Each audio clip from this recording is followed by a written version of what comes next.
నీకు ఏ పిలుపుతో దేవుడు పిలుచుకున్నాడో ఆ పిలుపుగా నువ్వు లోబడకపోతే ఖచ్చితంగా చెప్తున్నాను, ఆ పిలుపు విషయంలో దేవుడు నన్ను లెక్క అడుగుతాడు.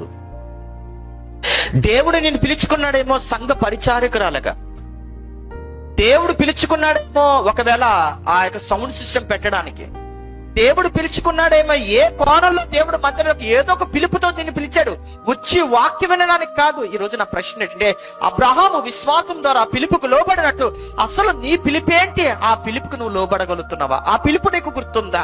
ఆ పిలుపు తగ్గట్టు మనం ప్రయాణం చేస్తున్నావా? ఆ పిలుపుకి న్యాయం చేస్తున్నావా? లేకపోతే ఒకళ్ళలాగా ఎడ్లు కొన్నామని, పొలం కొన్నామని, ఇంకా మూడోది వివాహం చేసుకున్నానని చెప్పేసి చాకులు చెప్తే కిందకు వచ్చేంతడు, ఇదిగో నేను పిలిచేవాడు ఎవ్వడ కూడా నా భోజన భక్తిలో ఉండరు. ఇది ఏంటి తెలుసా? ఈ మర్మము 1000 ఏండ్ల పరిపాలన గురించి మాట్లాడుతున్నమాట.